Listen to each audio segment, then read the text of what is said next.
नमस्ते बच्चों, कक्षा 10 विषय गणित और प्रश्नावली अपनी चल रही छठी त्रिभुज। इसमें 6.2 का जो एक भाग है वो अपने पहले हल कर चुकी हैं और दूसरा भाग अपने हल करना है 5वें क्वेश्चन से। तो देखो 5वां क्वेश्चन क्या दे रखा है कि इस आकृति में जो DE है वो समांतर है OQ के और DF आएगा यहाँ पे, DF समांतर है OR के, DF समांतर है OR के, DE समांतर है OQ के। तो अपने को क्या दर्शाना है कि जो EF समांतर है O इसके QR के।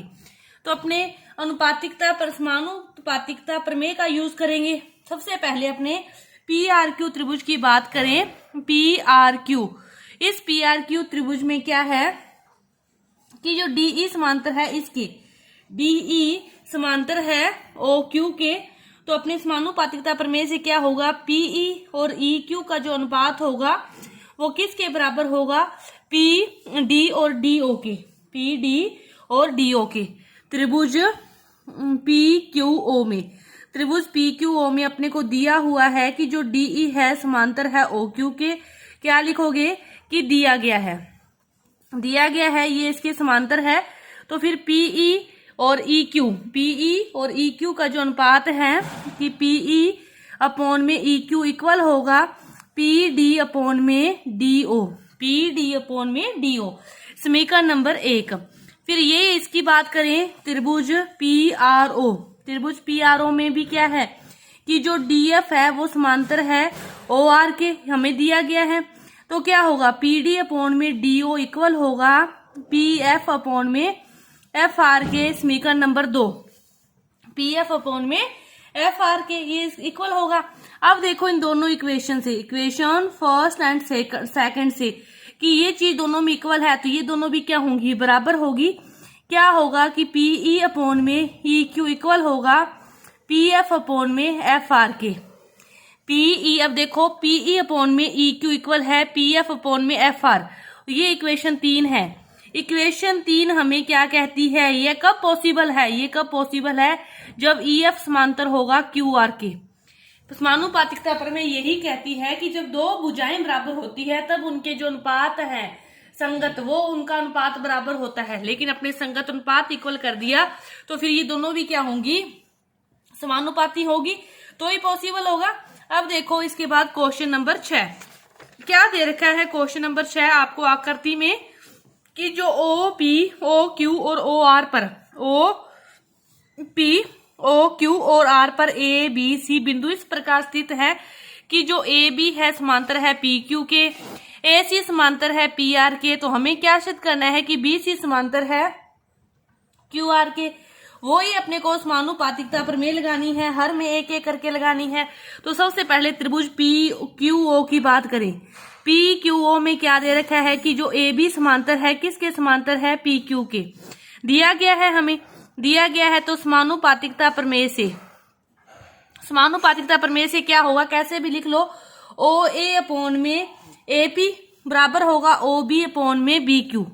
OA अपॉन में AP बराबर होगा OB अपॉन में OQ के, समीकरण नंबर 1। दूसरा हमें क्या दे रखा है, AC वाला। तो अपने त्रिभुज ये वाला ले लें PRO। दूसरा त्रिभुज हमने ले लिया POR में हमें क्या दे रखा है कि AC समांतर है PR के, हमें दिया गया है। तो समानुपातिकता प्रमेय क्या कहती है, फिर OA अपॉन में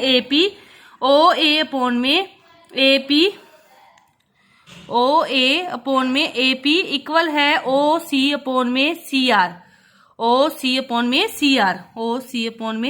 CR, समीकरण नंबर 2। अब देखो इक्वेशन 1 व 2 से, इक्वेशन 1 और 2 दोनों में क्या है कि ये वाली जो चीज है दोनों में इक्वल है, तो ये वाली दोनों में क्या हो जाएगी, फिर इक्वल हो जाएगी कि OB अपॉन में OQ इक्वल होगा OC अपॉन में CR।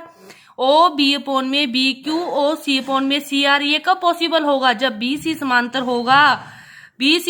होगा QR के, ये तभी पॉसिबल होगा। समानुपातिकता प्रमेय से ये कब पॉसिबल होगा, जब ये इसके समांतर होगी भुजाएं, ये उसी कंडीशन में ही पॉसिबल होगा। इसके बाद देखो क्वेश्चन नंबर 7। अपने देखते हैं क्या दे रखा है क्वेश्चन नंबर 7 अपने को, कि अपने को क्या दे रखा है कि आधारभूत अनुपातिकता प्रमेय का प्रयोग करते हुए सिद्ध कीजिए कि एक त्रिभुज की एक भुजा के मध्य बिंदु से होकर दूसरी भुजा के समांतर खींची गई जो रेखा है तीसरी भुजा को समद्विभाजित करती है। अब ध्यान से समझो क्या दे रखा है, यहाँ पे क्वेश्चन आधा लिखा गया, क्या दे रखा है कि जैसे ये त्रिभुज है, ये क्या कहता है कि किसी भी एक भुजा के मध्य बिंदु को ले लिया। ध्यान से अपने क्या ले लिया कि जो P है वो क्या है, AB का मध्य बिंदु है, इससे होकर एक भुजा के मध्य बिंदु से होकर कोई रेखा खींची गई तीसरी भुजा पर, दूसरी भुजा पर जब उसको मिलाते हो, दूसरी भुजा इसके समांतर खींची गई है कि मध्य बिंदु देखो कि एक भुजा के मध्य बिंदु से लेकर दूसरी भुजा के समांतर कोई रेखा खींची गई है, वो तीसरी भुजा को समद्विभाजित करती है। कि ये समांतर तो इसके हैं, समद्विभाजित का मतलब है कि यहाँ पे कोई बिंदु Q है, तो ये इसका मतलब प्रूव क्या करना है कि AQ बराबर QC है। क्या प्रूव करना है कि AQ बराबर QC है, ये हमें प्रूव करना है। अब देखो कैसे करेंगे, पहले तो अपने को जितना दिया है उसको लिखते हैं और अनुपातिकता प्रमेय लगाते हैं। हमें ये बताया गया है कि ये इसके क्या है, समांतर है। ये हमें बताया गया है कि ये इसके समांतर है, ठीक है। हमें बताया गया है कि त्रिभुज ABC में क्या है कि जो PQ है वो समांतर है किसके, BC के। PQ समांतर है BC के, तो समानुपातिकता प्रमेय क्या कहती है, समानुपातिकता प्रमेय हमें क्या कहती है, वो हमें कहती है कि AP अपॉन में PV इक्वल होगा AQ अपॉन में QC के। ये प्रमेय हमें ये कहती है। लेकिन एक बात उन्होंने और दे दी, वो क्या दे दी कि जो P है ना वो क्या है, AB का क्या है, मध्य बिंदु है। हमें ये बात उसने दे दी कि P है वो इसका मध्य बिंदु है, इसका अर्थ AP equal to PV, AP equal to PV। ये दोनों क्या हो गए, इक्वल हो गए, तो दोनों से दोनों कट के यहाँ पे क्या बचेगा, A, तो AQ अपॉन में QC इक्वल टू 1। अब क्या हो गया, अब तिरछा गुणा कर दोगे तो क्या हो जाएगा, AQ इक्वल टू QC आ जाएगा। तो यही हमें प्रूव करना था कि वो तीसरी भुजा को भी क्या है, समान भागों में विभाजित करती है। ये हमें प्रूव करना था और ये अपने पास हो गया। इसके बाद देखो 8वां क्वेश्चन। 8वां क्वेश्चन क्या दे रखा है, हमें दे रखा है कि आधारभूत समानुपातिकता प्रमेय के विलोम का प्रयोग करते हुए सिद्ध कीजिए कि एक त्रिभुज की किन्हीं दो भुजाओं के मध्य बिंदुओं को मिलाया जाता है। अब देखो पहले में तो अपने को क्या दे दिया कि आप कोई भी त्रिभुज मान लो कि हमने क्या ले लिया, ABC। अब इसने क्या कह दिया कि जो P है वो इसका मध्य बिंदु है और जो Q है वो इसका मध्य बिंदु है। जब इनको मिलाया जाता है, अब हमें प्रूव करना है कि ये किसके समांतर है, PQ समांतर है BC के। पहले में हमें एक मध्य बिंदु दिया था, एक समांतर दिया था, हमें ये प्रूव करना था। लेकिन अब हमें क्या दे दिया, ये दे दिया कि ये समांतर प्रूव करना है। अपने को क्या है कि मध्य बिंदु है, मध्य बिंदु है, तो इसका अर्थ क्या हो गया कि AP बराबर PB होगा और AQ बराबर क्या होगा, QC होगा।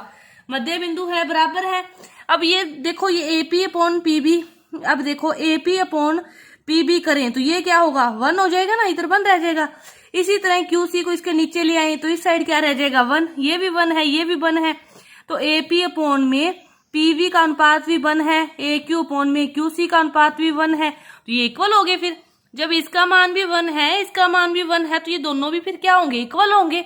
अब ये जब दोनों इक्वल होगी, ये कब इक्वल हो सकता है, त्रिभुज ABC की बात करें, AP अपॉन में PB, AQ अपॉन में QC कब हो सकते हैं इक्वल, जब PQ समांतर होगा BC से, तब समानुपातिकता प्रमेय से इक्वल हो सकते हैं। हमने इक्वल प्रूव कर दिया तो ये क्या होंगे, समांतर होंगे।